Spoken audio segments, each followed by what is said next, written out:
Hello. Hi. How are you? We're so good. I'm so good. Hi, Veronica. Hi. You look so nice. Oh, you're so sweet. You're so sweet. Thank you. It's the most dolled up I get in a week is when I have the call. I love it. I love it. This is going to be recorded forever.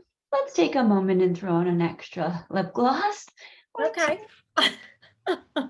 Thank you. So nice to say hi. Hi, Enrico. Welcome. Hi, Vicky. Welcome. Hi, guys. It's so nice to connect in person. And Good morning. good morning. Good morning. You guys are out there in the West Coast. You know it. Representing. You know it. The sunny West Coast. Oh, so good. For today, anyway. What's that? For today, anyway, right? For today, anyway. What are you expecting? What is typical right now? No, it is sunny. It is sunny, but we're known as also being called the wet coast, right? For all the rain that we get. So yeah. Yes. Well, every time you get rain, just think of how much snow we get on average, and hopefully that will make you feel sunny all over again. Absolutely. It's funny because I tell Victoria, I always say it's just consider it liquid sunshine, right? Take a negative, turn it into a positive. So yeah. Exactly. You got it. Thank you. I love that so much. Veronica, so good to see you as well. Vicky, so that I have all these alarms and then I'm like, stop. Yes, I know, we're here. I get so engrossed in my work. I'm sure you do too. And so I'm like, I have like bells and whistles going off everywhere. But I know Vicky's working and so she's multitasking, and I totally understand that this group, we have all kinds of different schedules. And the reason I do it at this hour is I'm optimistic, and I work at the EST, in Toronto, so the EST. And so I hope that the EST people would take, Eastern Standard Time people would take a lunch break. And I know what that means in 2023. No one stops, we're working at our desk, eating at our desks, like it's just horrible. But so I'm a proponent for taking breaks and lunch and learning. So feel free, if it's breakfast for you or lunch or dinner, and if you're here live, eat, drink, be merry, do whatever you got to do. It's your time.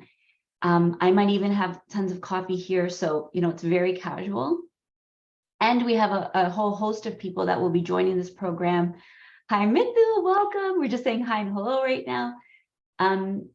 We have a whole host of people who are doing it as a recording. We have a couple people who are professionals and they're public figures. And so they don't want to, it's kind of confidential that they're doing this. Right? So we have different people from different walks, different time zones, different times. Just take the most out of this for yourself. I am so excited to be doing this with you. I'm so lit up.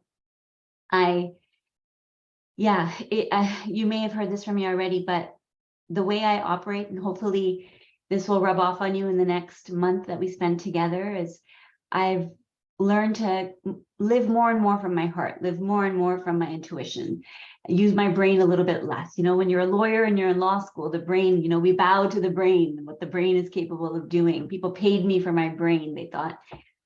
But it's actually your heart.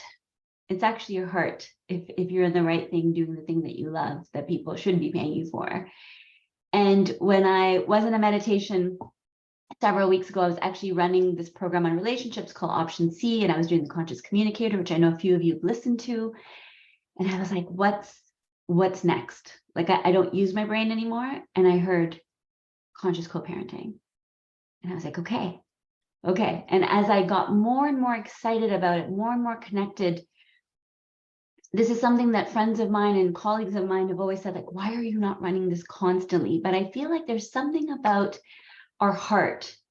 It's our intuition, our inner voice, our inner GPS that it connects us to all of each other. And I was connected to you guys. There's a reason, there's a timing. Like the way, even like 30 minutes ago before I started the call, I got a call from a very old friend who's going through divorce. And he's like, I really need to talk to you. And we've been trying to get in touch for 3 weeks. And today was the first time he actually said that. And I was like, I am running a program on conscious co-parenting. Jump in. There's something about the timing of things. And so I just want to thank you for also following your heart and being here, because I can only show up and be one end of the equation. But I want to thank you for trusting me to do this really important sacred work for yourself, for your family. I'm I'm a baby whisperer at heart. I love kids. The ones that have known me for longer know that about me. I'm kind of like this creepy woman who takes babies away from their parents at parties, and they sit on my lap. I've had clients' children come crawl up on my lap and then say like, I've never seen my kid ever do that before. I love children, and I know you love your children. And this is why I do this one. This is why I do this program.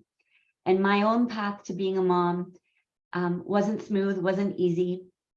Some of you know that I lost my first child at delivery.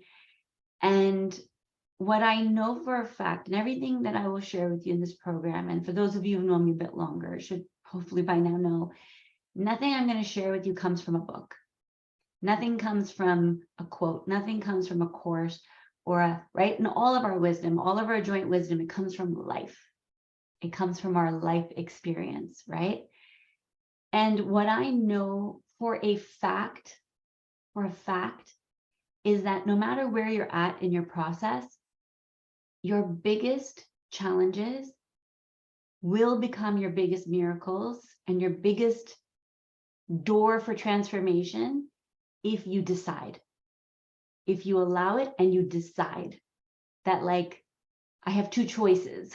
I let this crumble me, or I step into a better version of myself. I use this opportunity to just know more, understand more, be more patient, be more kind, all the things that you know you want, right? You get to use this circus that you're in, this, this challenge. And I say circus lightly because I've worked, as you know, as a divorce lawyer, a retired divorce lawyer, probably over 1,000 clients, if I were to do a count, a couple thousand clients. And I worked in very different hats. I was a divorce lawyer. I was a collaborative lawyer. I was a duty counselor. So I worked in courthouses for the government, providing legal advice to people on the fly. I also was one step away from basically the role of a judge. I was a dispute resolution officer. So I sat in on, I ran court hearings at the very cursory level, at the mediation level. They're called case conferences in Ontario, but I used to hear case conferences. And what did I do? I talked about peace. I talked about, like, how do we get this shit together? Stop fighting, find the solution, right? So this stuff I know is challenging because I've worked with thousands of clients who I adored, just like I adore you guys, who really mattered to me, whose kids really mattered to me. And I know it's not easy what you're going through. And I also know from my own life, my sister's life, my clients' lives, that when you just decide, even if you don't know how you're going to get there, and this program is going to be a big part of that, I really believe, in getting you where you want to be. I've seen it time and time again. You just decide that this is going to be your transformation moment. Everything else falls into place. And I decided that when we lost our son. I looked at my husband and I said, it was a week after we had lost our baby. I was still postpartum. I was all the things you can imagine and not imagine. The depth of the pain is quite unimaginable for good reason. And I just looked at him and I said, this is not going to be our story. Like, I don't know how. I'd already had a miscarriage. Then we had this major loss. Not that a miscarriage is not major, but this felt more major to us. And I just decided this is not the end of my story. This is not where it stops. This is just a part of the story. This is where this plot thickens and the story gets better. It gets richer. And I swear to God, guys, like, I'm a crier, so I'll probably cry several times during this time together. But like, there wasn't one day, and I'm not exaggerating, not one day in the first year of our firstborn's life, Aryan, who was born exactly, Enrico, you may not know this story, and some of you will know this story. My next child was born on the exact same due date 1 year later. And when we were wondering if we would use the name that we had saved for our first, which was Aryan, his name showed up on a license plate the day we had the ultrasound confirming his gender. On a license plate at McDonald's, as I got a cheeseburger with my very pregnant self, right? With extra pickles and extra onions. So there wasn't one day in Aryan's first year where Mandeep and I didn't look at each other, my husband, my amazing husband, we looked at each other across the room, and he would look at me. I'm the deep thinker. He would look at me and say, do you think it would have been this sweet? And I would say, no. It's not possible. And then the next day, our kid would burp or fart or take a shit or do something that wasn't necessarily cute. And we were just enamored. We were like, this is the best thing in the world. You're waking up because you want to be fed again? And he would look at me across the room as we were playing with him on the floor, and he would say, do you think it would have been this sweet? And I knew he was saying, and I know that you know where we're going with this, had we not been through what we had been through, would we appreciate life this way? We wouldn't. It's not to say we'd be bad parents.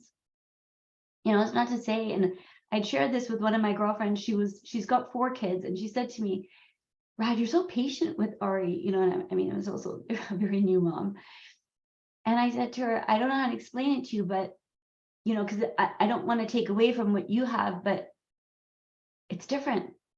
It's different when you've been through stuff and you come out on the other side. And then she lost a child. And to meningitis at 2 months, her only daughter, she had a whole posse of boys, and she had one girl. And she called me back. We had met months after this happened. And she said to me, you were right. It's not the same. I appreciate my kids more. I appreciate life more. I love my life more. Of course, did she have to go through the grief but it's that pain. And when you allow yourself to actually feel the pain, that causes the contrast. It's not the experience itself. Because there's a lot of people who will take big experiences and they'll throw them under a rug. They don't want to deal with it. They avoid it. They procrastinate. They wait. They point fingers. They blame it at the other person. They blame life. They get angry. They don't feel their feelings. I've had PTSD. I've had panic attacks. I speak from personal experience. I was actually allowed to speak at CMHC as one of the first non-medical professionals to do a talk there, because I've actually lived it. And I really believe, and there's lots of experts who believe, that depression, anxiety, all of this mental health is coming from us not actually experiencing life fully, not having the support. Thank you, Enrico. Yeah, I understand what you're sharing. It's amazing, right? Like when we put it under a rug, and listen, sometimes you got to put it under a rug until you're in the place where you're ready to deal with it, right? And that's generally when the symptoms come up. You don't even know you're in a funk. When you realize you're in a funk is usually when it's time that you're able to deal with it with the right resources, with the right help, with the right people. So we want to experience the greatest joy. We want to experience the greatest transformation. We want to be the best parents. We want to feel patient. We want to feel present. We want to feel alive. And I know, because I read these objective forms that you guys fill out. And for those who haven't filled it out yet, it's no problem, because they all look the same. I want you to fill it out. I want to know more about you and connect.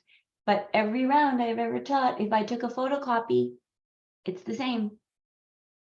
If you want all of these things, and I'm going to read this form in more detail so you can connect with it, connect with the people in the hearts in this group.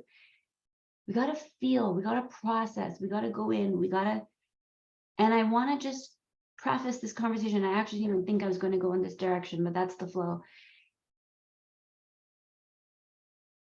You will not break. You will not break. You are so powerful beyond belief. You are so powerful beyond belief. You are so loved. You are so supported. You are a firecracker. You got this. And I speak from having been through some of the most epically insane human moments.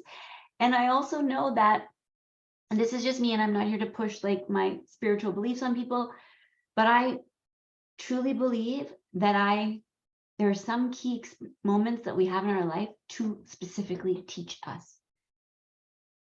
Like when I lost my son, I just had this feeling when a child passes away at the hospital, not to be so depressing, but they put a butterfly, we have to talk about real things, right? They put a butterfly on the door at the hospital. And that signals the nurses and the doctors to enter with more care. And I remember sitting in my mom's family room, which is where I moved into, curled in like a little baby, like in a cave, right? I couldn't see straight. I hadn't lived with my parents in a long time, but that's where we went after the hospital. And I remember a few of our friends' wives and my girlfriends were just around me in a circle, just looking at me, wondering like, how, holy shit, what? They'd all been to the baby showers, they'd all been to the things. And I said to them, I decided to go first. I caught the butterfly. And a couple of them were pregnant. And they were like, and I said, don't worry, your baby's fine. Your baby's gonna be fine. I caught the butterfly for all of us. We go through things for a reason. And if you just embrace that, whatever level of challenge you're feeling right now, I wouldn't be here doing this with you today if I hadn't gone through that. I wouldn't be here. I wouldn't be the human being that I am. I wouldn't feel at the level that I feel. I wouldn't feel joy at the level that I feel. I wouldn't feel bliss at the level that I feel. Boring days are my favorite thing in the world now. People are like, oh, same shit, different day. I'm like, that's like the best fucking day ever. Like, are you kidding me? Same shit every day. Like, that is the best thing. I live for those days. But that level of gratitude, that level of presence, that level of clarity, appreciation comes from life. So I'm here to hold your hand and be your support and be your cheerleader and whatever the heck you need. You just tell me, I'm here. And there's really no big thing. And what's going to happen is you're going to think you're kind of in the trenches, but you're actually on a mountain and you're climbing it. We're going to climb it together. And when you start to do this work, the work of expanding your conscious awareness, of expanding, we're going to go deeper into what the heck does that mean, right? Big words. When you go into this work of climbing the mountain, you start to see things differently. When you're standing on a mountain and you're kind of low, you're like, I don't see where the river connects to the grass. That doesn't make sense. I can't see where we're going to get water. Like, what? I can't. And often that's where we are when we're going through these things. And just like one step at a time. How do you climb a mountain? One step at a time. One step at a time. Take breaks. Be kind to yourself. You stay clear on where you're headed. All you got to know is that there is a peak to this mountain you knew because you saw it a long time ago. Before you ever got onto the mountain, you saw that thing. So it's there. And we're going to talk next week about how do you create a vision that pulls you forward? How do you create a mission? How do you create a mission for your family? A vision for your family. It's the most powerful thing you'll ever do. We're going to do that next week. So as you're going up, what will happen is you're going to have epiphanies. You're going to have aha moments. It doesn't make us better or worse. It doesn't make us like enlightened masters. It's actually just the lights going on. It's just the view got clearer. People say to me like, oh, you're enlightened, or is this enlightened, right? It's like, it's just clarity. I just walk the mountain maybe a bit longer than some people, or with a certain level of speed that I dedicated myself to for a certain period of time. But we're all the same. And enlightenment, awakening, expanding is just getting more clear. So as you climb a few more steps and a few more days, you get up there and you're like, oh my God, you're right. There are little giraffes in the bush. I hadn't seen those before. And oh my God, you're right. This connects to that. And I couldn't see that from down there. And it's like, of course you couldn't see it from down there. It's no big deal. Why would you expect yourself to be able to see it? You couldn't see it. You weren't there yet. It's all good. And what's really important about this is that you are a co-parent. There is another person in this equation. And they may not be at the same place in the mountain as you. And so instead of saying, don't you see what I see? Right?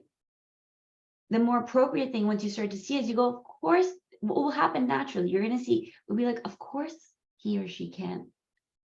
She's just not here yet. Is it worth judging? It's not even, there's no judgment. My kid's in grade 2, grade 3 now. He's in grade 3. He's doing grade 3 math. I've done algebra. Do I judge the guy? No. You got to do grade 2 before you can do algebra. You got to do grade 3 and then grade 4. And everyone's at a different place. And that's fine. You may have met people who are like, oh, that person's an old soul. Right? And then sometimes when people piss us off, we're like, that person's a very young soul. Right? We're like, that person's a very unevolved human being who's triggering the shit out of me. Don't worry about them. You climb the mountain. You climb the mountain right now and know that when you thrive, your child will thrive. So let's take a moment here right now in the chat. And I just want to ease you into this process. Like you're not going to be speaking to the mic just because of the recording and privacy at this point, but there will be moments where we will have off mic discussions, and I'll explain that later. But for the most part, the sessions and in the mornings, if you say hi and all that, like I love that, and that's perfect. I really encourage you to chat with me in the chat, like throw in as much. I want to hear from you, and you sharing will help the people who are watching the replay. I anticipate there will be hundreds of people who watch these replays, okay? Like that's my vision. That's like, if not thousands, if not tens of thousands, okay? So the more you share, the better. Don't ever worry about, there's no thing called oversharing. And if you have questions at any point, I'm your guide for the next month, okay? The month of June, it's like us together. So if you have questions that come up after, come up in the middle of the night, come up on the John, like it doesn't matter. Don't worry. Don't feel like the moment has passed. Feel free to message me. You know where to find me on all the places, the WhatsApps, the text, the email, whatever you prefer. And for the course of the month of June, I would love for us to all, if we can, stay connected on WhatsApp. And the reason is it helps me save the chats. It's a really great place where we can send voice memos. And so you're welcome and encouraged to send me as much voice memo noting as you want. It's kind of like, we call it in the coaching industry, they call it Voxer coaching, but I'm not using the Voxer app because it sucks. So WhatsApp's better because we've had glitches with Voxer, and WhatsApp will save documents. Sometimes I'll be like, hey, I was thinking of you. I want to send you this. Don't feel bad if I don't send you something, but it's like really like in the moment. If something clicks, I will send you stuff. We will chat. You can send me things. You can send me pictures. You can send me, oh my God, this moment happened. Aha, like happy things, good things, whatever you want. And it saves it there for us so that if you want to go back to the link I sent you, or you want to, it's there, right? So if you don't have my info for WhatsApp yet, let me know. And I have a sense of who doesn't. So I'll make sure that I connect with you as well. But when we're chatting and when I prompt in the group, whether you're in the replay or whether you're here live, feel free to just, I want to hear from you as much as you feel, right? Because I want you to engage, and the brain works best when it's engaged, okay? So the first thing I want to kind of take us through is, what is a co-parent? First of all, the first question, well, and usually I ask in the highest version, what is the most important role that you play in your life? I'm going to skip that question today because I have a feeling you're all going to say parent. And I'm going to guess that because I've done this enough times. And even when it's not a parenting program, all the parents say parent unanimously. Okay. So in your most important role in your life, which is that of being a parent, what do you believe the role of a good parent is, and a good co-parent? So you can go both ways. Let's go with co-parent for first. And feel free to share it in the chat. Feel free to write it down in a journal, whatever feels good. The more you put in the chat, the more we feed. Yes, thank you. And someone shared directly, so I won't name you. Yeah, without the sour, life just is not as sweet. Thank you for that. I love it. 1000%. So what is the most important role that a co-parent has. And for those that are here live, if you feel like putting in the chat, I would love that. Just so I can tune into the conversation with you.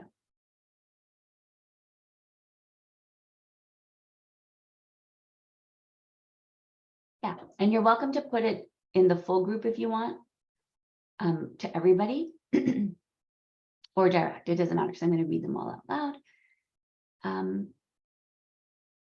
Yes, so the role is to provide stability, love, protection, safety, health. Yes. I believe a good co-parent is someone who is present with their children. Yes. Amazing. All of this is amazing. Supportive and kind. Yes. Amazing. And so what are the qualities? What are the qualities that then you would need to be able to do all of that? To be able to take care of their health, to be able to be supportive and kind. Empathy. Yes. Love it. What else? Patience. Yes. Self-care. Yes. Compassionate. Yes. See how this is creating a different list? See how this is creating a different list? It's like we know what we need to do, but what do we need? What are the tools and qualities that we need to do that? And I feel like we don't have these conversations enough, right? It's like, to be a good lawyer, you need to boom, boom, boom. But what are the qualities of a good lawyer, right? That's a totally different conversation. And then the next question, patient and trustworthy. Thank you. A good listener. Yes. Amazing. Recall your own childhood experiences. Yes. That's conscious co-parenting right there. And we're going to talk about this. Amazing. All of this is. All of this is. You guys are in the right place. Love, compassion, non-judgment. Thank you. Thank you. And if you send it to me, to everyone, I'll say your name just to acknowledge you. Mithu. Thank you, Vicky. Thank you.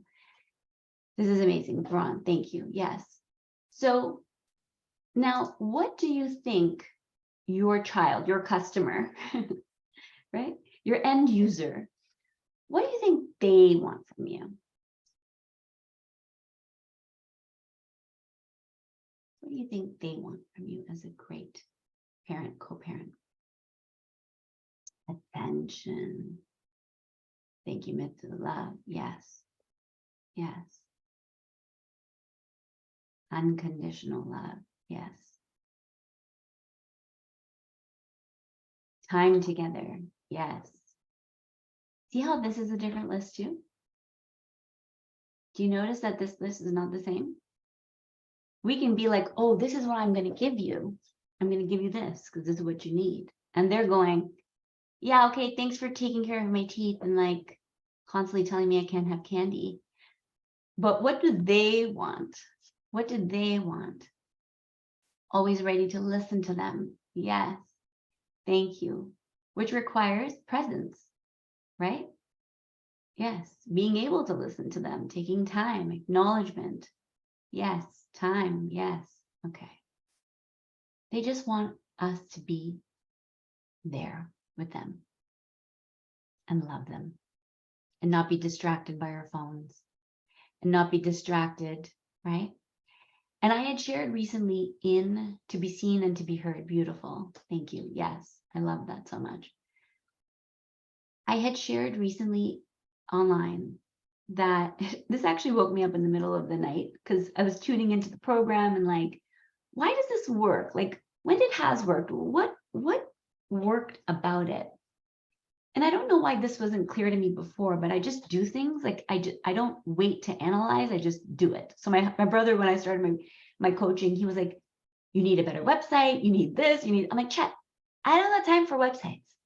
I already taught 3 programs on the side. Like the side hustle's moving. I do before I analyze. But you know, sometimes when you want to get more people to click into it and to make this available to more people, you want to get it into the right hands. You kind of do have to click it. And I went to bed with that question in the middle of the night at 2:30, probably when the universe could get my attention. I was like, oh, yeah, this is why it works. This is why we see drastic sometimes results. And I'm saying sometimes because I want to manage everyone's expectations. I would love everyone to have drastic results. The key here is two things. Okay, so from my side and from your side. So from my side, the key is I don't actually just give you what you think you need. This program wasn't designed as a Band-Aid. I didn't create this based on, oh, well, parents need to be able to respond and parents need to not be triggered and parents, like, I know that. I did 15 years of divorce law. Like, you don't need to tell me. I know what parents need. And I'm 1000% behind it. And I agree, it's needed. And we're going to do it. That's what we're going to deal with. But I call that the weeds. And what I actually want you to have are flowers. So it's like the analogy I gave online recently was, it's like going to a gardener and saying, hey man, I got a lot of weeds in my backyard. Like it's out of control. I don't know what happened. There was like 2 and now there's 20 and then there's 50. And I heard you're the weed expert and I want you to pull my weeds, right? Gardener walks into your backyard. Pulling weeds is not the most glamorous or exciting part of being a gardener, right? It's like, yeah, we got to pull the weed. But it's like, buddy, did you know you got like 50 feet by 30 feet here of like fertile soil? We just got to tweak a couple things and I can make this thing look like the Shangri-La of gardens. That's what I want to do with you. That's what excites me about this program. I don't see weeds. I see flowers. I see the solution. I don't see the problem. And that's how I operated my entire career. And that's how I've operated my entire life for myself. I didn't focus on the problem too long. You can't get anywhere focusing on the problem very long. You're just going to expand the problem. I did 15 years and I'm going to brag here for a moment, but like, I never went to trial. I brought less than 10 motions in my entire career. I know people who bring that many motions in a month. And emotions basically a mini trial. And I didn't do that because I'm Buddha. I did that because I was focused on the solution. I believe in flowers. So that's what we're going to bring here. And it's funny because when people come, they're like, well, I just need, can you just make him go away? You know, like, can you just make her understand I'm the better parent? Like they come with the problems and it's like, got you, I got your back. We're going to shift the view on that. It's not going to be the answer you think because we're going to climb the mountain. It's going to start to look a little different. But what we're going to do is actually rehaul the garden that is you. That's what excites me. That's what keeps me up at night. That's why I left my cushy job to do this, because I love this. I like seeing transformation. I like seeing where there was weeds, now there's flowers. It's about getting you back in your flow. This is about getting you back in your flow. So let's just go into the weeds for a second. I'm going to tell you the objection. There's nothing wrong with it because you do have to get rid of the weeds before you can get rid of the flowers, right? Like you can add flowers. There's nothing wrong with that. And I want you to see, and some of this is going to be flowers. And there's, again, I love all of it. This is what people have shared so far in their objectives forms. And I have a feeling that if I were to check with all of you, 90 to 100% of this will apply to you as well. Okay. Objectives. Respectful boundaries with co-parent. Communication, more positive communication. Responding instead of reacting. Getting unstuck. Dealing calmly with bad behavior. Sometimes people will do bad shit. Like, don't get me wrong. I'm not here to candy coat anything. And quite frankly, why do people do bad shit? Because they're in a bad place. But that's for another conversation. Okay. And sometimes it doesn't feel like that when you're the one that's getting the brunt of it. I get it. I did this for a long time. I can hear all of you in my ear. All the objections, I can hear them. But it's the truth. Be a better parent. Not put my separation on my child. Be more patient. ask questions instead of making assumptions, have better habits, take better care of myself, be more focused, be more present, be able to take care of my kids, know how to deal with the other parent, deal with different parenting styles. If you ever want to see different parenting styles, I welcome you to come over for dinner to my home. For some of you, that will require a flight, but you are welcome to come over. Every family has different parenting styles, by the way. Have a home filled with love and peace. That's a flower. Stop procrastinating. Be able to take care of my kids from a child-focused perspective. Less anxiety. And knowing that my anxiety is affecting my child, which motivates me even more. Okay. So we're going to pull the weeds. Like I didn't like trick you. You want this? We're not going to give you that. But here's what I know. Here's what I know. And this is why I feel so connected to you guys. There is sometimes no harder job than being a co-parent, because the stakes are super, super high. There's no time to be like, I need a year to go to Thailand and think about my feelings. It's like, nah, kids go, Johnny's got soccer tomorrow. We have a science fair this weekend. Gymnastics has ramped up. We put our kids in rep, and now we can't agree on who's going to pay for the hockey equipment. Like, I've seen all of it. So you guys have little ones that you love more than life itself. You want to do good for them. And yet you're in the midst of one of the biggest loss and separations that humans can experience. And there's also some hard stuff that comes from that. That's different than like a death, because you want to point fingers. You feel like it's actually the person that's upsetting you the most, or that you feel most disconnected with, that's actually the one you have to play ball with. And so that's why I created this, because my hats go off to the co-parents of the world, honest to goodness. People don't understand what you guys are going through. And I can't firsthand say I know what you're going through. I've dealt with loss and separation in my own way. I was separated from my entire family when I was 16. I feel like I've done a little bit of the buffet, but nobody knows what you're going through, right? And when I looked at these beautiful co-parents I got to counsel and be their trusted advisor for however long, I thought, what would Johnny be with, like, just more connected with himself? Like, when's the last time you did something for yourself? When's the last time what's your favorite thing in the world to do? And when's the last time you did it? I started noticing patterns. And the best, in my woo world, the words we use is coming out of alignment. Just off track. When I finished running the very first program and saw just wild results, I was puzzled. I was like, what do we do here? Like, why did this work? What did you feel?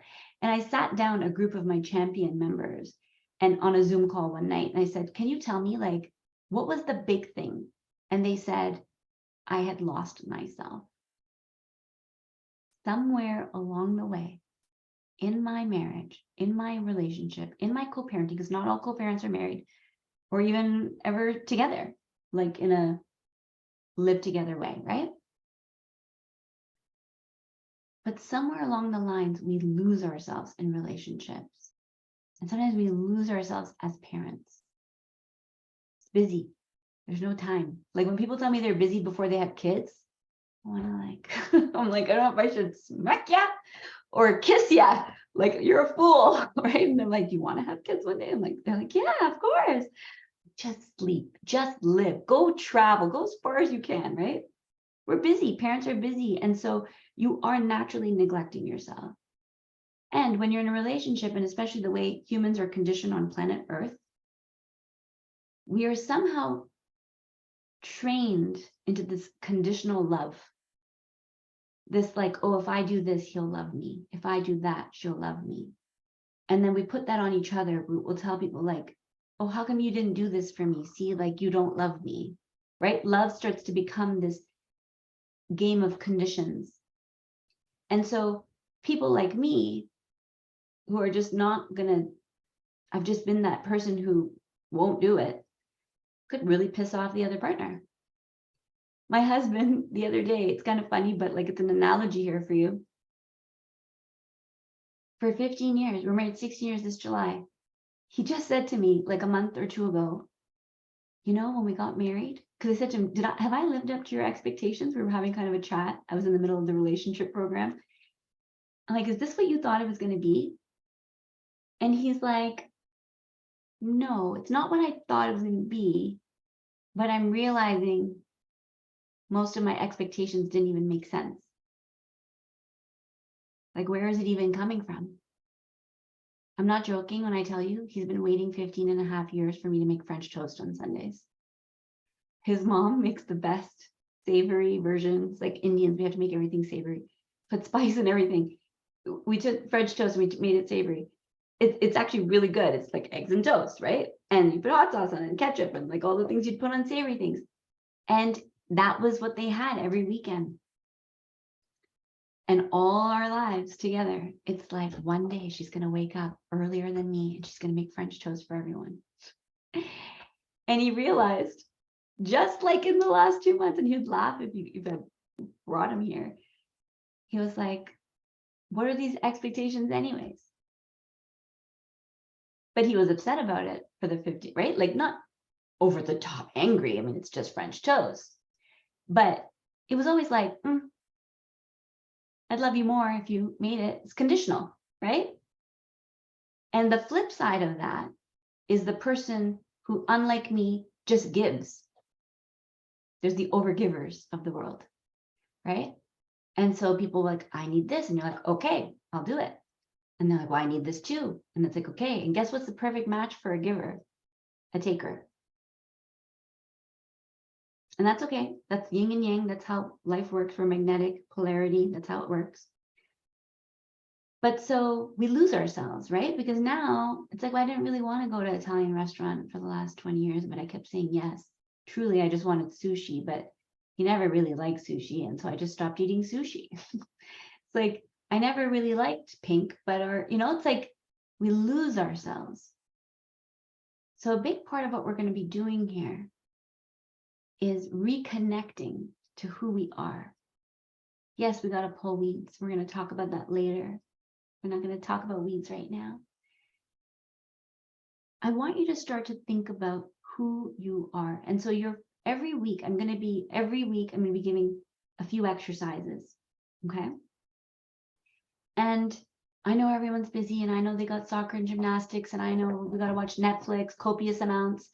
And I know we have social media to scroll, and I know you're busy, but this is your moment of transformation. And so remember I said there's two parts. The one part is I'm going to bring all these tools. The other part is you're going to reap what you sow. You're all probably going to get something, but to varying degrees. I've seen in the past, and the variation was very simple. The ones that doubled down and did the work and did the homework and did the thing. And for months, I was like, do we call it homework? Because then they're not going to want to do it. And I'm like, I don't give a shit. It's called homework, folks. If you do the same thing over and over, you get the same thing. You get the same results, right? It's the definition of insanity. We've all heard it. Einstein, the definition of insanity is believing that I do the same thing, but I'm going to get different results. You can't. I'm not a genie. And yes, listening to me hopefully will be motivating, inspirational, and I'll give you good tools that you can embody. But I'm going to give you quite a bit. Little ones. I know everyone's busy. I'm a busy working mom. I have 2 boys, 8 and 10. I get it. And what I always say in my groups, what I said I shared this at Harvard last summer, whatever you do, I'll do triple. Deal? So that you don't ever have to wonder if Rad's crazy and how could she make us think that we have time for this? I got to go to watch Netflix. I have wine to drink. I have golf to play. Whatever you do, I'm going to do triple. So whatever you put in, the people that watch the recordings twice, and you don't have to watch the recordings twice. That was like, wow, I couldn't believe people were doing that. But some people did, and that's amazing. And highlighting and taking notes and really thinking and really asking the questions and doing it, just doing it. Okay.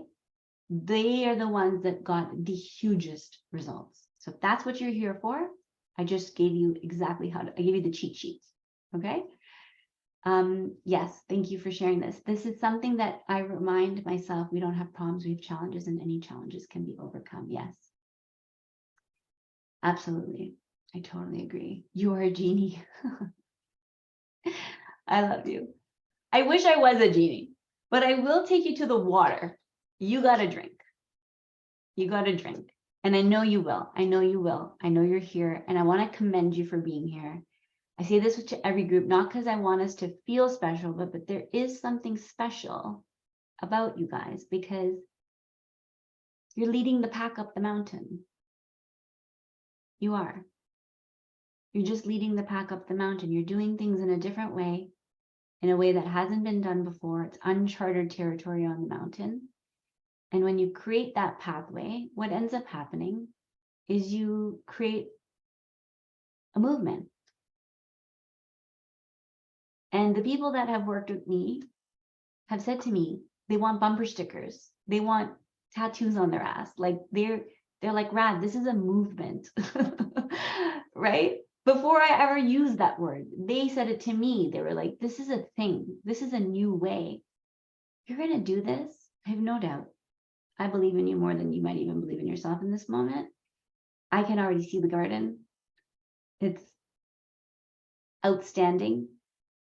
And once you do it, you will be a pathway for other people. You'll be a pathway for other people. Your kids are going to feed off of this. Your kids don't want you to pull weeds. Your kids want to see you happy. Yes? We already established that. That's what they want. Present, happy, having fun, doing things with them, spending time. I'm assuming when we say spending time, it's good time, right? Yeah, they just want to see you happy. They don't want to see you just stop fighting. That doesn't interest me. That's what I'm telling you. Like, I'm not just going to give you what you think you need. I'm going to give you what I know you need and want. And I know what your kids want. Your kids want you to be happy. How many here have ever had a moment, and you're allowed to have moments in front of your kid, like you're allowed to shed tears and, you know, ideally we're speaking respectfully about the co-parent, and that's important. We're going to talk about that. And sometimes we've said things and we're allowed to, you know, explain ourselves to our children and say, look, I was having a bad moment, right? But how many here have had your kids look at you and go, are you okay, mommy? Are you okay, daddy? They worry about you. They're resilient little tykes, those guys, right? They know. Yeah, all of you just raise your hand. Like, they want you to be well.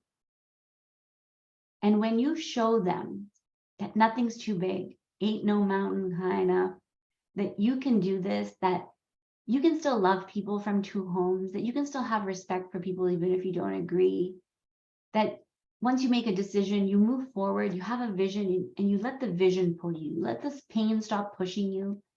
Stop making it about the weeds. And you teach your kids how to create a vision. And some of my members have also done the vision board, because we're going to do some vision boarding stuff, and you can do it in whatever way. I'm going to talk to you about the different ways we can do that. A lot of the kids did it with their parents. A lot of my clients' kids have they started meditating, and then their kids started meditating, and they didn't have to tell them to do it. You know, they're not doing what you tell them to do. And we know this, right? We know this. And I'm just highlighting something you already know. But this is where we have this conversation in the most powerful way. It's like, okay, so they don't do what I say, they do as I do. Then how do I change what I'm doing? Instead of disciplining them, what if I became more disciplined myself around how I speak to myself, how I love myself, how I take care of myself, how I water my own garden, how I pull the weeds before it gets out of hand, right? It's actually a special day for me today. We are celebrating my beautiful father-in-law. I've been in the family since I was 16 years old.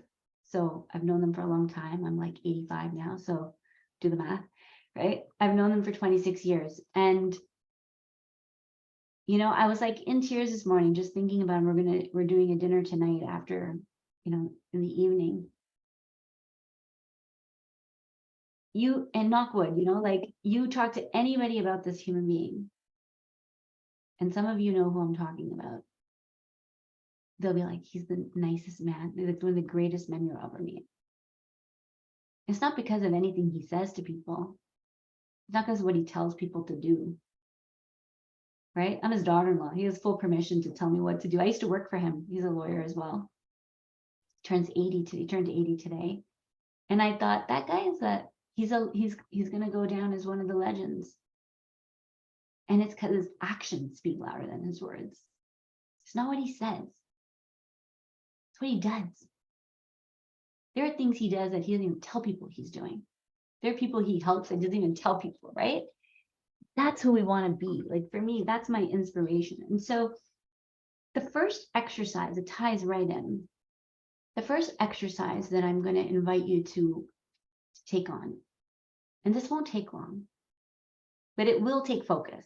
Okay, so take yourself to a Starbucks or, somewhere where you can have quiet and really just get focused, not where your kids are in the background, or, just give yourself a real moment. And start to think about what you value. What are your greatest values?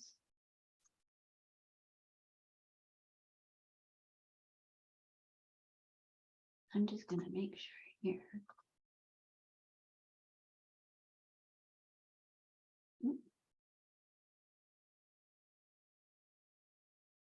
And so they're going to be,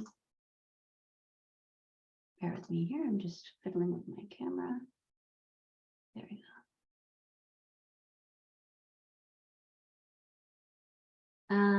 Lawyer, not a techie. Okay.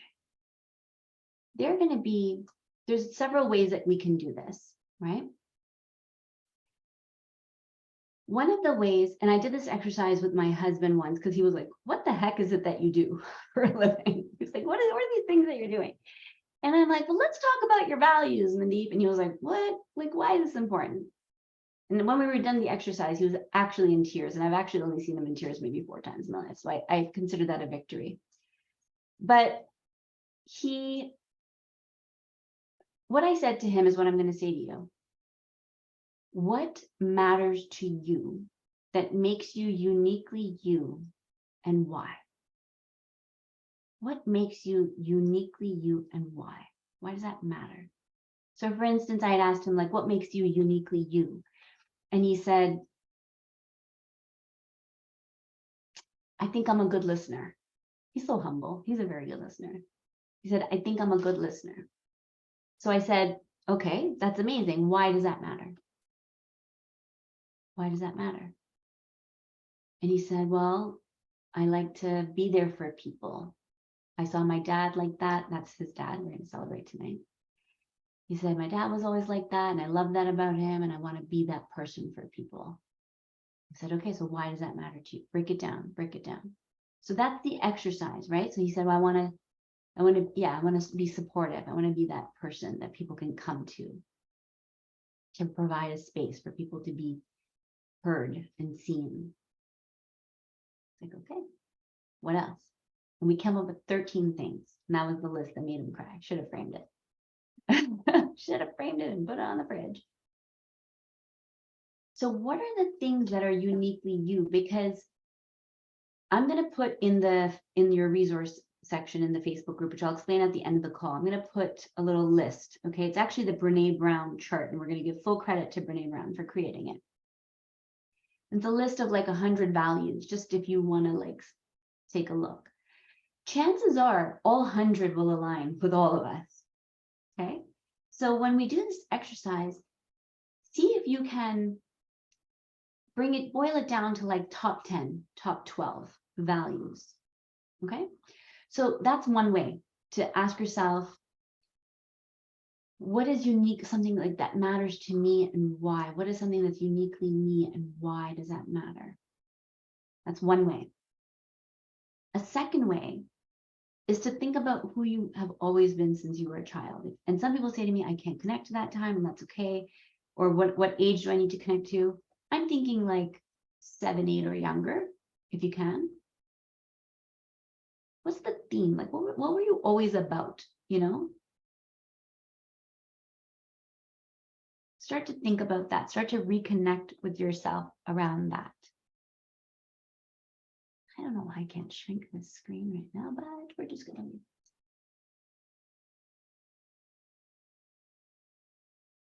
So that's the second way. And this will be in a guide. Like, I'm glad you're taking notes, and you should be. And we'll also provide an outline in case you missed anything. So don't worry if you miss one.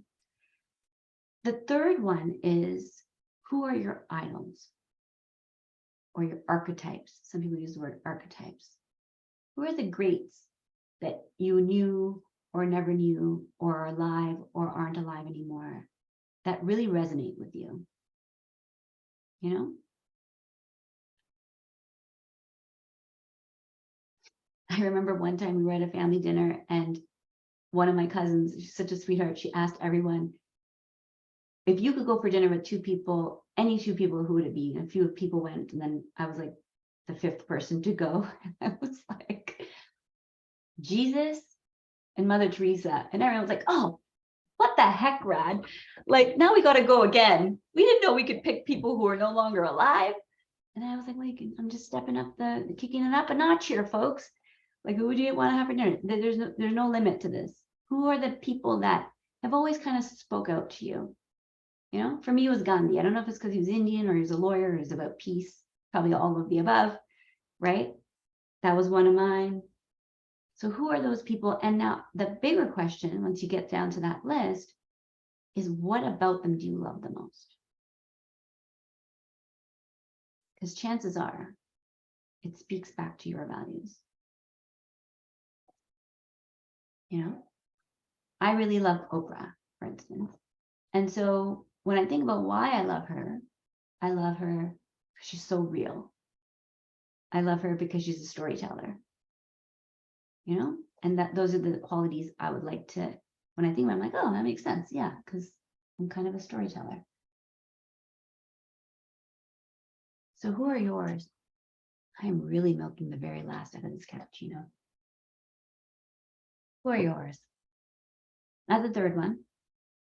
A fourth one is the fourth way to get your values, to pull them out, could be talk to one of your best friends. Not your spouse, not your siblings. Somebody who picked you, right? Somebody who doesn't just tolerate you. Somebody who, the chosen family. And ask them if you feel comfortable. And I think we should all be at this place. We're all old enough and wise enough. What do you love about me? What would you say is like me? What makes me special to you, right? So that's another way. And I see people writing things down, so I'm taking my time here, and I love it. I'm a note taker too. And the fifth way we could start to pull out our values, and I would suggest do all of them, right? Because I think they'll all kind of pull out different things and also themes. When you start to see themes, those ones go to the top of the list, right? Is what have been your biggest challenges? What are the things you've had to overcome? Because often, again, like we said at the beginning of the call, those are the things that kind of define us when we overcome them, right? I have a beautiful client of mine who sells me the best French skincare products. And she always says to me, the reason I do this is because I had the worst skin in the world. And, you know, my parents took me to all the dermatologists in the country and nobody could help me. And it was so embarrassing and it was so hard, and it, you know, really shattered her self-esteem. And that when she finally got it in check, she was like, oh my God. And then people would just start asking her, your skin looks amazing. What do you do? Right? And then she was like, oh, of course she's going to share it because it's something that matters to her because she gets it. And then it became a business. Right? So very often our greatest challenges start to become these defining points in our lives about what matters to us. And these values, okay, so those are 5 different, you know, tools that I've shared with you on how you can pull them out. Once you get to this list, what I would invite you to do is prioritize them. Pick the ones that come first, right? And some people ask me, can things like family be on the list? Yeah, it can be, right? But just make sure that it's also what's uniquely you. So if family is something that's really important to you and it speaks to, like for me, I would put family on the list.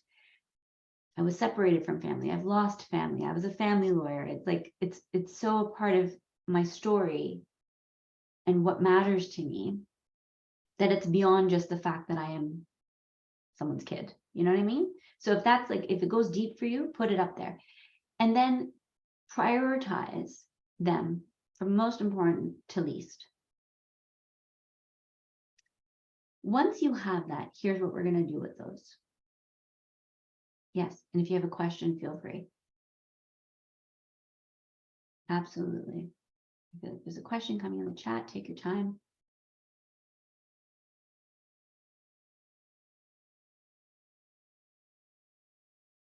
Okay. If it comes, I will read it, no problem. Okay, yeah, I'll repeat that again. So, and I'm so in the flow, I don't actually analyze what I'm saying, so sometimes I forget what I just said. But the values, we want to prioritize them, right? So we want to put the most, like the thing that's like top 3 first, then you want to move down. It doesn't have to be perfect, obviously, but just try to get a sense of where the top ones are. Did I answer your question? Okay. And so, and the replay is going to be up too, but I'm glad you're asking and keep asking. There's like no good, bad question. And the more you ask, the better for everybody. So thank you for that. So once we have that list, some really great things are going to come out of it. We are going to, identify and come back to ourselves. As I said, often we lose ourselves, right? So it's like, as I'm doing this process and creating flowers and rebuilding the house that's me and rebuilding the garden, I need to know what matters, right? Because often we've adopted other people's values, other people's ideas of what we should do, who we should be, what we should wear. You know, I had a client once, she was like in her mid 40s, and she was like, when I go to a big gala type event, my mother still puts out a dress for me and tells me that's what you're going to wear tonight. It's like a very like, you know, wealthy family. I was like, wow, right? And it's like an aha moment that she had. She was like, how did I get here? Right? Telling people like, I want to eat Italian instead of sushi. Like, for the record, I'm also an Italian food lover, but right? It's like reconnecting to yourself. What am I about? And I'm going to go out on a limb here and use a word. It's about connecting back at the soul level. You can use soul, you can use the core, you can use being, whatever word speaks to you. But it's like the you before everyone told you who you were. The you before all the conditioning, right? I remember when we were first, you know, like early in our parenting days, and my son would be like, I want to be a zookeeper. I actually heard my husband, God bless him, I love him. He's the nicest guy. You'll love him, guys. If you met him, you'd think he's better than me, okay? Like, nicest guy. And he knows I use him as an example all the time. God bless him. So, but he said to him, probably because it's conditioning, he was like, you should be a doctor or a lawyer or, right? And I'm like, oh my God, are we not over this yet? Like, are we still in the, I'm like, babe, you can't tell them what to do. And he's like, why? Why not? I don't want them to struggle. I want them to, and he's thinking about his friends who are driving Lamborghinis. And I'm like, poor doctors. And I'm like thinking in my head, yeah, but how happy are half of those people? Right? And do they really want to do it? And do they love their job? The whole other conversation. But so it's like coming back to you, the zookeeper, the sushi loving, whatever it is, right? Like the you, the core you. That in itself is an invaluable exercise. We are then going to take those values, and next week we're going to plug them in to a mission statement. We're going to create a mission statement. If you've ever done one before with me or without me, I know every time I run one of these programs, I do mine again. because often I'll share mine as a sample, and I will in the resource guide. And I'm just gonna make a note of that, make sure it's in there. Just you can see a couple of samples.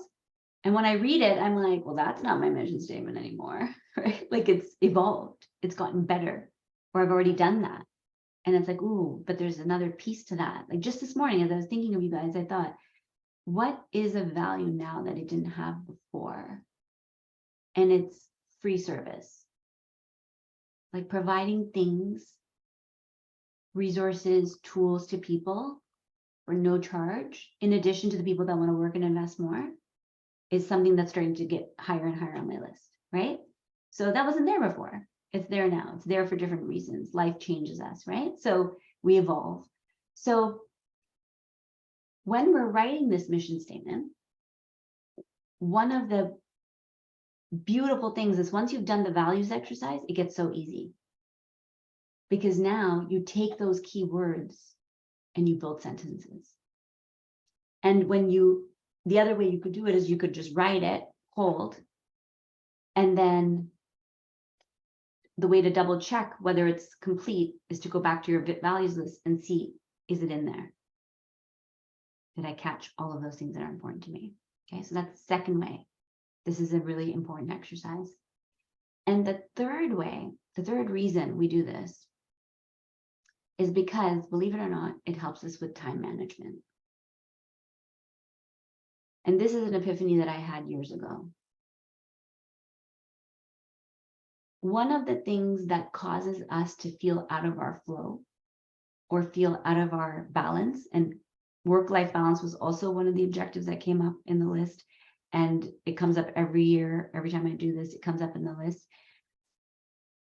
How we do that, if you really look back and start to notice, chances are we're putting too many drops in the wrong buckets.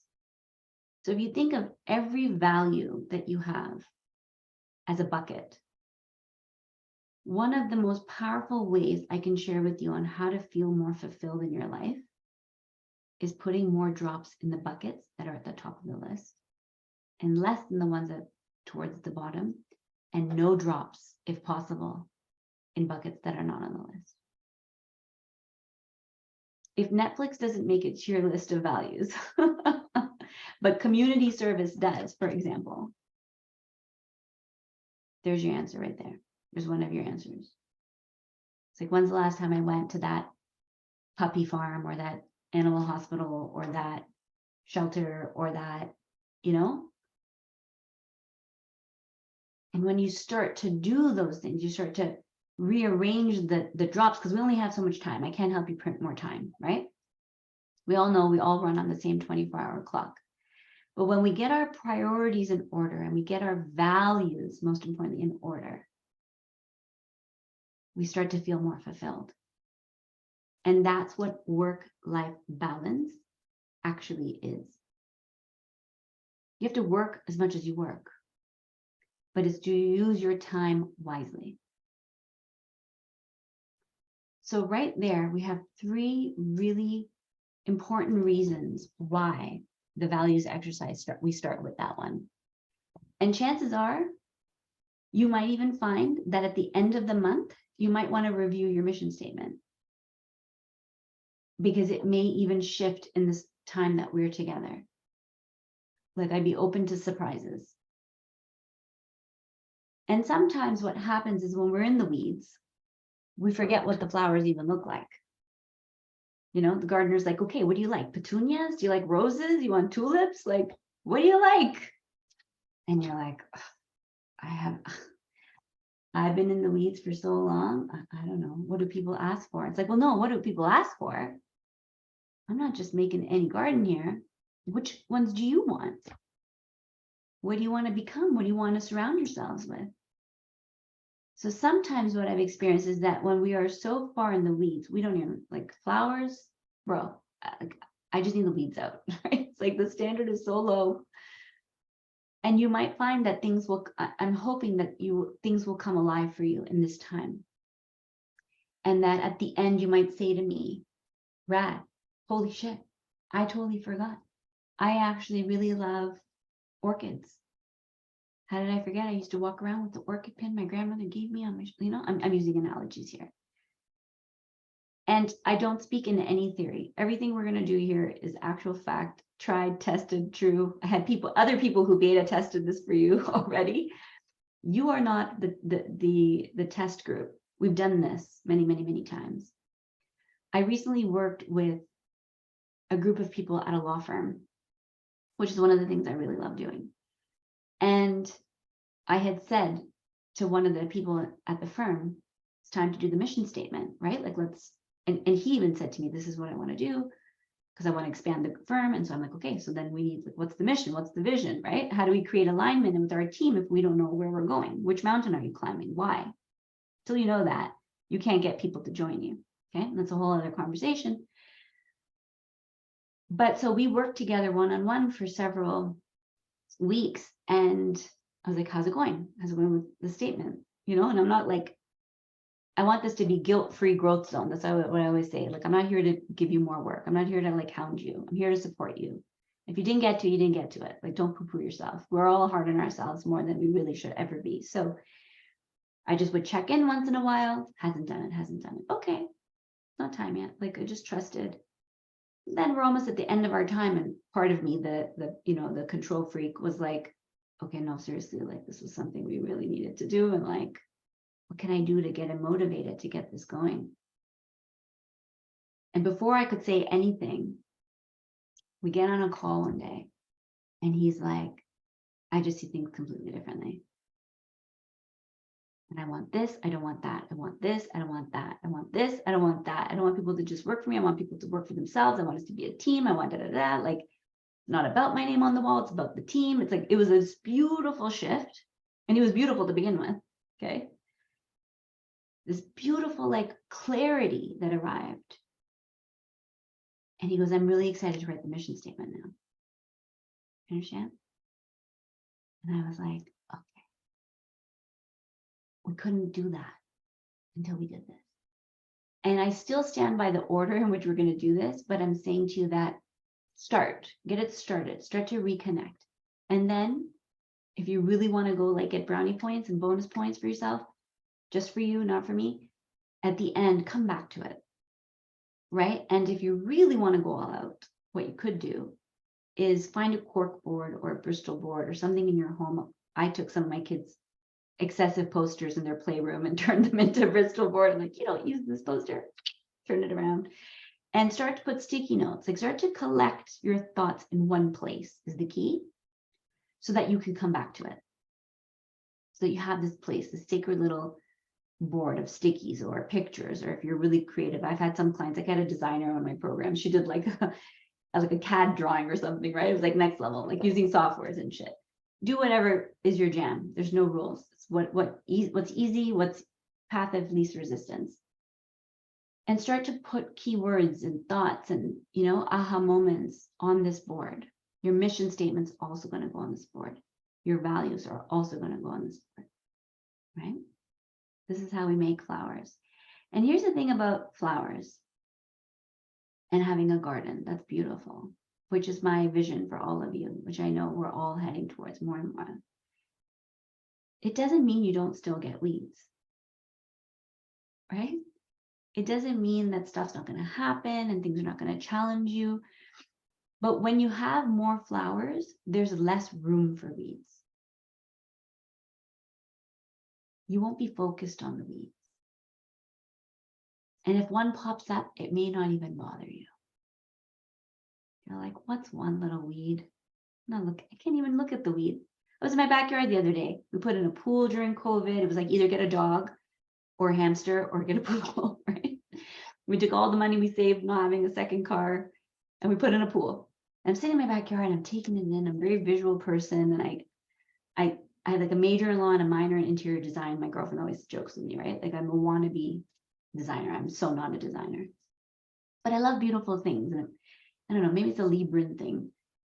And so I'm looking around, I'm just taking it in, gratitude, appreciation, right?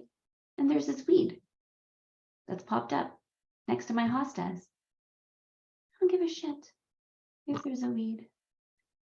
Something that would have bothered me before I'm like, meh, I don't have time for pulling weeds right now. I'm getting a tan.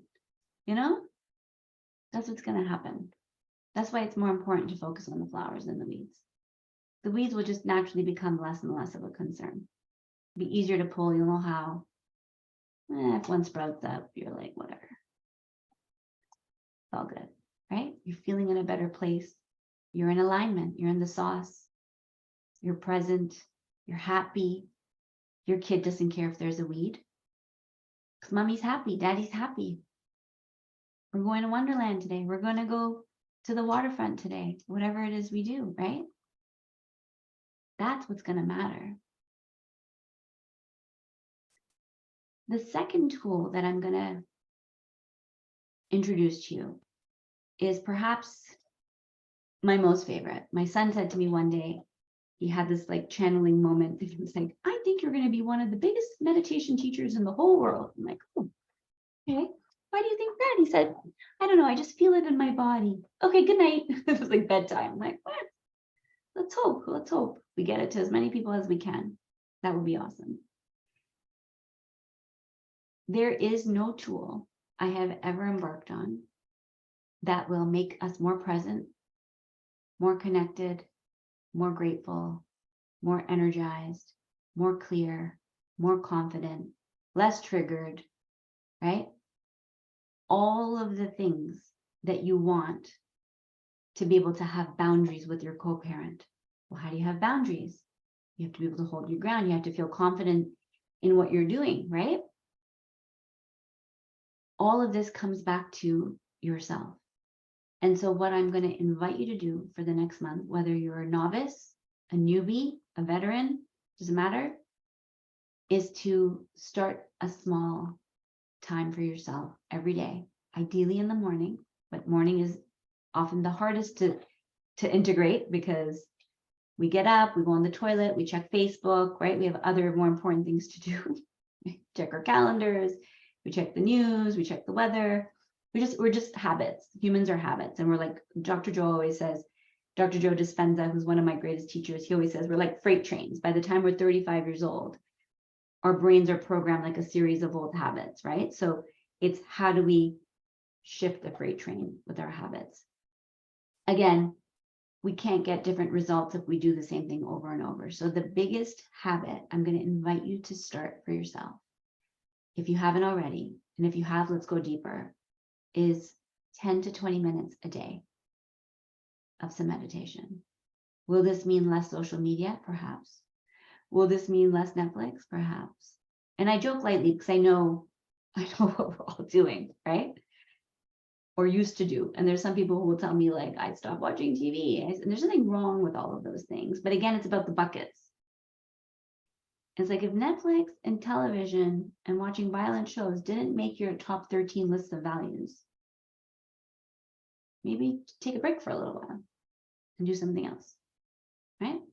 So 20 minutes is, they say, a sweet spot in many, many studies, scientific studies. Thank God we have so many scientific studies that are now catching up with the yogis of the world. And they say that's where we start to see the biggest physiological shifts. We start to see the gray matter in the brain change. We start to see blood pressure drop. We start to see all kinds of things. And we're going to talk a lot more about this, I'm sure. But what we're doing on a scientific level, for those people who love science, and I'm not really a science junkie, but I'm going to go there, is we're settling our nervous system. And a lot of people are hearing more and more about this. It's like the buzzword of the year, settling your nervous system. But it's really important because when we are not taking the time to do that, right, there are different parts of our brain that we are accessing. When we are angry, when we're frustrated, when we want to react to somebody, when somebody hits a button and triggers an old wound that probably has nothing to do with them for the most part. It's just they touched the wrong spot, or they touched it because they know that's a button, which is also what often we do when we're in pain and we're in conflict. When we're in fight or flight, we don't have the ability to rationally respond, right? When we're tired and we're exhausted and we're all fried in anxiety, we don't have patience and presence for our children. So I don't want us to just talk about things.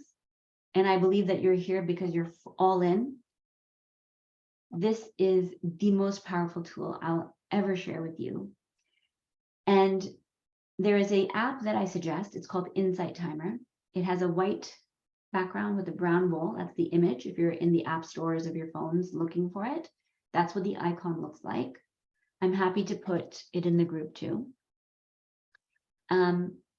And you can download it for free. There is a paid version. I think it's like $75 for the year. It's great money invested. I still haven't paid. Like, I'm still on the free version. It's been a decade. So some people have heard of Calm. Some people have heard of Insight Timer. And apparently Apple today just announced that there's a mental health section on the phone, on the iPhones, which is really wild, with like journaling prompts, and it's like tests and you can do it, like very cool. So there's so many apps for this. Insight Timer is the one I'm familiar with. So that's the one I'm going to suggest that you get. And which one to start with? Find your flow. Like, honestly, you guys are so wise. Tap into your intuition, tap into what, there's categories on the app. So, you know, for different people, different things will speak to you. If you're like, I would like help with sleep, or I would like help with anxiety, or I want help with feeling more calm, you can literally pick the meditation based on the topic, which is really cool. And then I haven't looked at the app in a while, but last time I checked, it will say, how much time do you have? And then you say, I have 5 to 10 minutes, I have 10 to 20, you'll pick your range, and then it'll show you options under that heading. And it'll also rank it for you as most popular and all those things. So play with it, try it out. I don't know if you all remember the fine print of this program, but you all have also access to my meditation mastery masterclass that I'm so glad I recorded last year, because they're all the things I want you to know about meditation that I just never have time to fully dive into here. And so you will all receive an invite to that Facebook group, okay, which gives you access to the recordings, okay? So I literally give you my backstage pass and answer all the top questions I've ever been asked about meditation, including things like, should I do it sitting up? Should I be lying down? Why always fall asleep? Like, which one? Do I do guided? Do I listen to music? Do I listen to bells? Which teachers would you suggest? Do I need a pillow? Do I need an eye mask? Like, all the practical stuff. I also go into the perks and benefits of multiple styles that I've practiced over the years. And I also take you into meditations. I also do a few. I think there's like an 8-minute one, a 25-minute one. In my world, anything under an hour is considered short. I've done a 5-hour meditation recently that was mind-blowing. And then when we came out of it, we couldn't believe that 5 hours. No one got up to pee, eat, move, nothing. Okay, so start small, follow your joy, follow your flow. I don't want this one to feel like homework. I want this to feel like your sanctuary. I want this to feel like the place where you take your Tesla and you charge yourself, right? It is such a powerful tool. I have no doubt that until the day I die, I will be teaching this to people. And it has done so much for me. It has done so much for me. I remember I was coming back from my second mat leave. So I had a 3-year-old and a 1-year-old, and I was dealing with a major HR issue at my law firm, and I had my own practice at the time. And so it was whether I keep or let go of a staff, that just things were not lining up. And I don't take these things lightly, as most of us hopefully don't. And so I was like, I'm talking to my mom, I'm asking my brother, I'm talking to my business partners. I'm like, what do I do? Like, do I just let her go? Like, she's 55, like, but she wanted a schedule I couldn't provide. We tried other things. I had people who were like, you've taken like 1.5 years to make this decision, like, just decide. And I was like, no, but I can't just, right? I was so confused. I had no clarity. And then I thought to myself, Rad, you always say to people that the answer can be found within. But with the little kids, I had just fallen off the meditation wagon because they're just a lot of work, as we know. And especially when they're little and waking up in the middle of the night and I was like, I need to stop asking everyone what to do, because not only did they all give me different answers, and they also all, if not most, responded from a place of wanting to protect me, like from anger, like, well, you shouldn't be dealing with this shit. It's like, I don't know if I want to be responding in life to anger, like it wasn't a love driven, it was kind of fear and ego driven, which we're going to talk a lot more about in the coming sessions. Ego versus love. And so I started meditating again. And in the beginning, the only time everyone would leave me alone was in the underground parking lot of my law firm. And there were people who thought I was trying to take my life because they saw my car running and my eyes are closed and I'm in the underground of my car. And they're like, are you okay? Knocking on my window. I'm like, oh yeah, no, I'm just meditating. Like, it's just like the weirdest thing to be doing underground. Sometimes it was too cold. I had to keep the heat on. It's bad for the environment. I know it's bad. I know it's bad. But that's where I started. I was doing the Deepak Chopra 21-day, Oprah and Deepak Chopra had these amazing 21-day series. You can find lots of them on the Insight Timer. I think Oprah and Deepak still have theirs. You'll have to check because they've made it really tough to find for me on the website. But basically it was like a 10-minute talk, right? So a 10-minute like primer with some nice music of like a concept. So I would listen to that one on the car in the ride. I would time it so that when I'm 10 minutes away from the office, I would start press play. And then when I get to the underground parking lot, Deepak Chopra would say, and now we go within. Ding. And then the music would start and I would do 10 minutes. In 2 days, I knew what to do with my law clerk. I knew what the best solution would be for her, for me, for my business partner, for all of us. I had instant clarity in 2 days, doing like 15 minutes both days. It still happens to me to this day. It still happens to me. And I go way deeper in the modules in the meditation programs that you all for free have access to, okay? I'm so thrilled that I have this as like an add-on to the programs because it's such an important habit. And I hate to kind of glide over it. But so it will do all the things. It will help you with your focus. It will help you with your time management. It will help you with your reactivity. It will help you with clarity. It will help you with how you feel. It will help you get the best parking spots at the mall. Like it will do all kinds of things. And in general, when people were consistent, I was getting feedback within 1 week that people felt different. 1 week, not even 2 weeks. I used to say, do it for 2 weeks and get back to me. And they would do it for a week and go, I don't know what's happened. I just feel different. And that's the version, absolutely.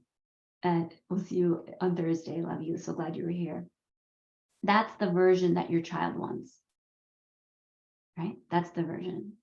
So we're going to do the values. We're going to start the meditation practice. And to keep you all on track, I've created a habit tracking sheet, which will also be in the Facebook group in the guides section. Okay. I'm even going to create a little video because some people couldn't find the guide section in my last program, like until halfway. I'm like, how have you been navigating? Halfway or halfway? And so then I showed them on a screen share and they're like, oh, this is so easy. So I'm going to literally do a screen share recording, put it in the group. You're going to get an invitation to this 2 groups. Okay. Our co-parenting group and the meditation group. And I'm going to show you where all the resources are going to be. So you just go click right to the guides if you don't know how to use that part of a Facebook group. And I'm going to make it nice and organized for you. Week 1, week 2, week 3, week 4. All right. So I think we covered a lot of ground here. I hope this is starting to give you a sense of where we're going. And, there's lots of important questions you're going to ask yourself. And one of the things I'll leave you with that is really going to be huge. There's this famous quote by Viktor Frankl, which I always share in the Conscious Co-Parenting program, and I share it widely. I don't know if anyone knows of this author. He's no longer on the planet, but he was a Holocaust survivor. And he wrote a book that he decided to write anonymously originally. because he was like, it was so deep and it was so profound. It's called Man in Search of Meaning. And he's written many books, but that one he had actually written originally like anonymously. And he shared his experience inside the camp. And what moves me to no end is what he says about his experience there. And the key one that I want to share with you right now is he says, and there's a quote here actually that I've got open. When we are no longer able to change a situation, we are challenged to change ourselves. Right? I think we all know that we're all here because we know that the thing that we can change is not other people, it's not other circumstances. Can we inspire people to be better? Yes, but it's by our taking our own action. Right? And it is not only going to be a boon to your co-parenting life, but I lean on that every single day, if not multiple times a day. And the question I want you to ask yourself is, how do I want to feel? And do I understand that I can just feel good despite circumstances? And that the moment I realize that, then I'm not at the mercy of life and what's happening. Doesn't mean we don't feel emotion, but you can still feel good. You can still feel sad and good. You can still lose a friend and feel good. I have lived it. Right? So, and what he said in his experience is he said, what I learned was that people can take everything away from you. They can take your home, they can take your kids, they can take your car, life can take anything away from you. But what they cannot take away from you is how you respond. And I thought, I can't imagine any other situation where one would feel justified to be rude to the soldiers that have got you trapped in a concentration camp. But he decided in that moment, you took everything from me, I will still respond to you with compassion. I will still respond to you with love. You don't get to decide how I act. You get to decide how you act, but you will not get to decide how I act. And we can apply this to people and we can apply this to circumstances. And many, many times in a day, in a week, I ask myself, like, especially if I'm, worried about a work thing or, and I've gotten better and better, but even like a launch like this, it's like, okay, like, am I doing enough? Am I da-da-da? And I start to stress out. And then I stop myself and I say, what are you choosing to feel right now? This is just one fleeting thing, and then it'll be the next thing, and then it'll be the next thing. And you can just be like, oh no, I said that because he said that. It's like, yeah, okay, I get it. The first time I get it, the second time I get it, the third time I get it, we're working on the trigger, we're healing the thing that's under the trigger. Okay, but the fifth time, the sixth time, can we choose differently? What if you could just be in bliss? What if you could just pick a state of being and just decide, I'm doing this for me. And no one or nothing gets to rock me anymore. And on the path to deciding this, there will be things that will make you feel like you've gone backwards. You are not going backwards. You're going up the mountain. And sometimes there's going to be rain and hail and things, and right? And it's like, you just keep your eyes on the prize. What do you want to feel? How do you want to operate? You want to be the best parent? Just decide. What does that look like? And every time somebody pulls you out of that, take your power back. Not from them. This is not a tug of war. This is just you. You get to decide how you respond. And this is what the conscious awakening is. We're moving from being humans who are just a series of responses to becoming more self-aware, expanding our consciousness, expanding our awareness, and going, hold on. What that person says to me right now, I get to decide if it has meaning. What that person just did right now, I get to decide how far and how I respond. I get to decide. Nobody else. And you get to recreate your life from there. That is what it means to be a consciously awakening human being. And this is a work in progress, but I promise you, it gets so good so quick, you'll wonder how you didn't do this earlier, although timing is perfect. And in my experience, I can only share mine, it gets better and better and better. I can drop into bliss. Like I could write a book right now about states of being.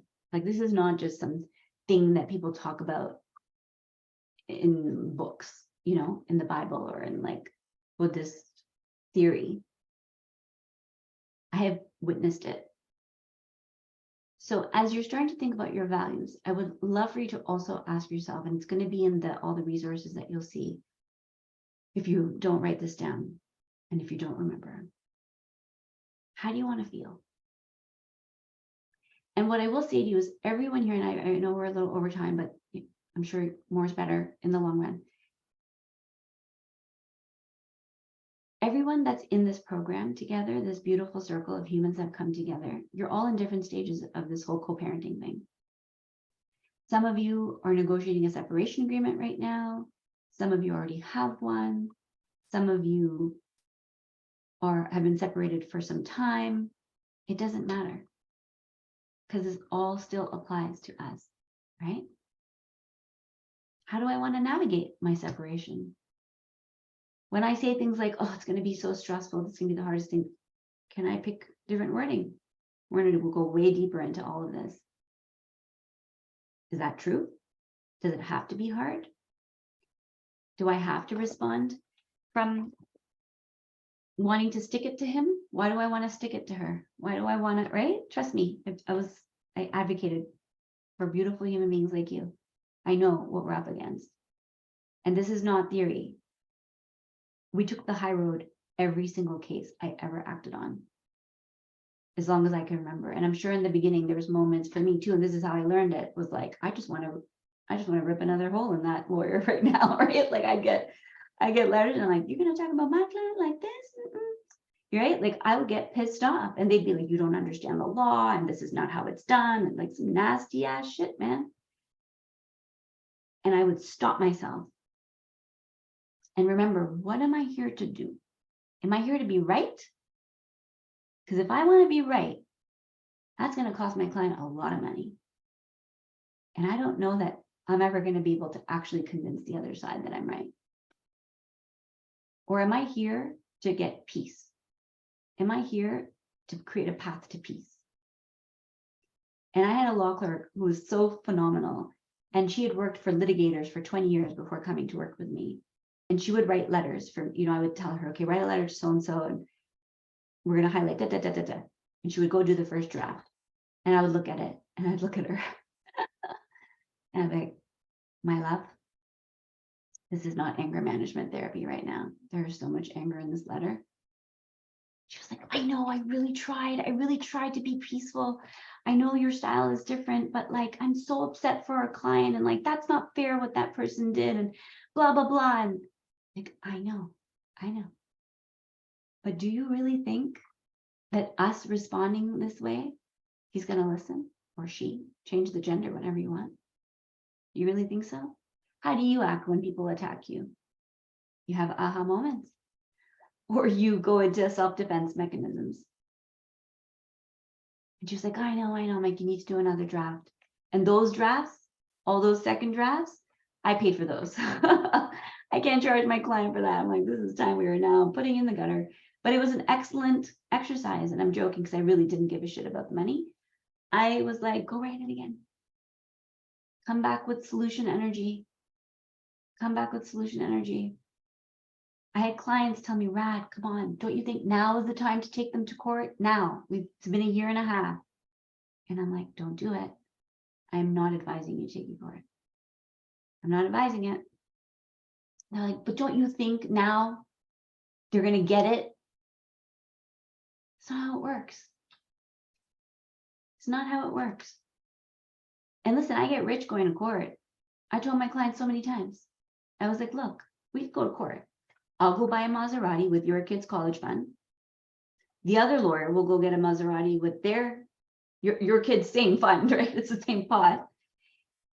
Or we can take a step back and get clear again about where we're going. What's the goal?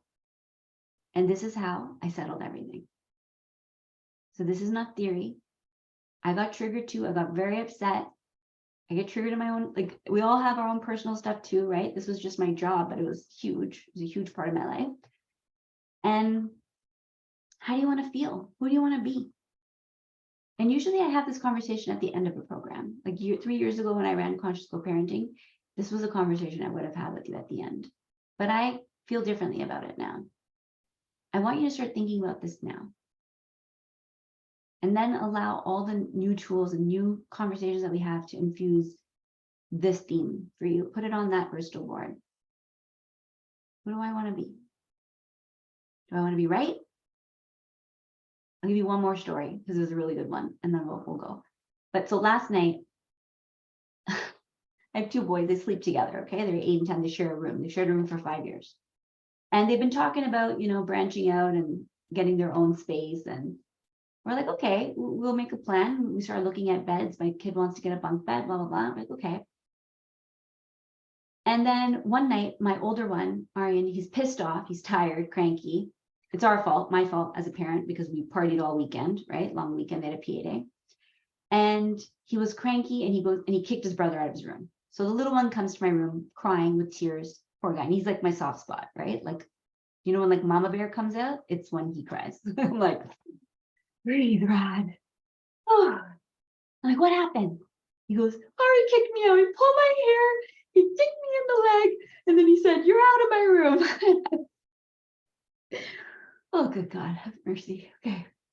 I was like, okay, this is not okay. So I make the peace. I tell Arian there's going to be consequences. I haven't thought of them yet. I want to take his iPad away from him, but I know that that's not actually a logical consequence. And I've read enough parenting books to know that that doesn't actually make sense. So I'm like, we're going to talk later. And little one, you come sleep with Mama. My husband sleeps in the guest room because he snores. Okay. So little guy's with me. 2 days pass. My older one's like, I think I want Sahil back. I said to him, he's not your little pawn, okay? He's not like a stuffed toy. You can't just ask for your little brother back, like, buddy. And he's like, but that's not fair. He gets to sleep with you. I said, you don't get to control other people, buddy. You just get to do you. You do you. You don't want him here. He's now there. That's the end of it. You can see it. My little older one's he's wise. He's wiser than I am by a long shot. So he's in his head absorbing it. 2 hours later, he comes to my room. Sahil's now sleeping, like about to go to sleep. And I've just tucked them in. And he goes, Sahil, I'm very sorry about the other day. I was tired. I was cranky. I wasn't in a good mood. I should have never pushed you. It wasn't about you. I'm sorry. And I really want you back. I miss you. I was like, I wish I could record this. Why can't every couple talk like this? And so you see my little one's ears perk up because he loves his brother, right? And so I said, okay, Sahil, what do you want to do? And this is the story. This is the clincher here. He goes, and Sahil's like the most heart-led unicorn rainbow kid I've ever, like, I thank God every day. Like, I'm like, how did I get so lucky? This is the easiest kid. And he looks at me and he goes, kids, he whispers to Mary, he goes, tell him I'm gonna take one night here and I'll think about it. And I'm like, okay. Because this is what we do as adults. We play games. That's what we do. This is what he was doing, right? He's like, I'm gonna make it hurt, make him think a little, because he wants to go back. But he's like, I don't want to go back too soon, because then right? So I looked at Sile and I said, okay, that's a valid answer. I said, now connect to your heart. Connect to your heart and ask your heart what feels like the right answer. And he looked at me, he didn't flinch, and he goes, I'm going back now. And he grabs his pillow and he vamooses out of my room. And I said, you guys want to hug it out? That was a beautiful moment. And so they hug it out and I'm like, where's my camera? Crazy mom, right?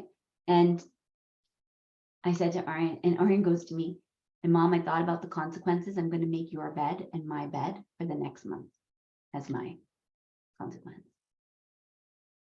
Okay, I said, how about 2 weekends? Because we have a live-in nanny and she usually helps them out in the mornings. On weekdays, I said, how about you do 2 weekends? And he goes, okay, I feel good with that. Do you see how shifting to the heart changed the answer? This is what I mean by ego versus heart, right? How do we shift? Is it, do I want to just be right all the time? Do I want to stick it to people? I want to make my point? Because we could do that. That's an option. Doesn't go anywhere. Ends up in trials in my profession. I had a lawyer tell me the other day she's in 3 trials right now. I almost threw up. I was like, why are these lawyers going to trial? And I'm not here, I don't mean to sound like I'm on a soapbox. It just upsets me because I know, I see what's happening. Put it that way. So I hope this fuels you. We have lots to go. This is just day 1 of 8.